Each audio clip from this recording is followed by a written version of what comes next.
So the Blogging Times reported recently on a UK survey that said most Brits don't trust blogs, but about 2/3 of them trust newspapers.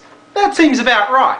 But how will Brits deal with a newspaper that lifts a blog's content verbatim with no credit to the original writer and puts it under the name of one of their writers?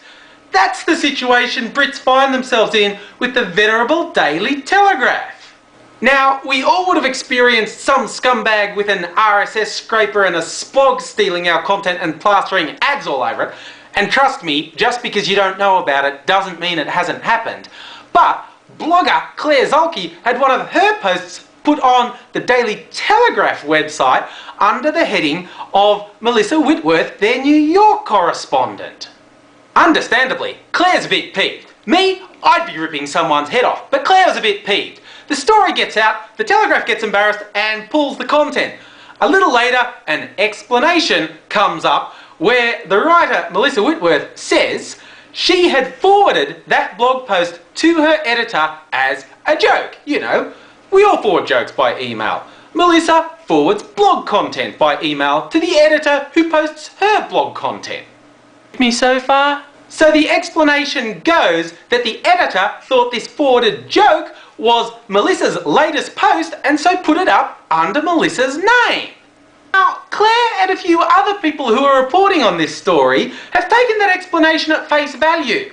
Very magnanimous of them. But in order to accept that story at face value, you have to accept there's some fairly extreme stupidity going on at the Daily Telegraph.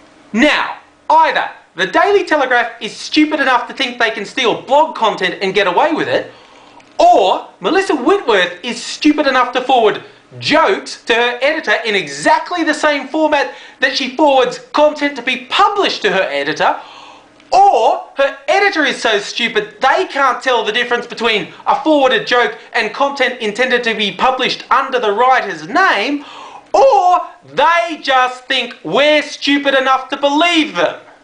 I know exactly how stupid I am. Do you know how stupid you are? And is it as stupid as the Daily Telegraph thinks you are?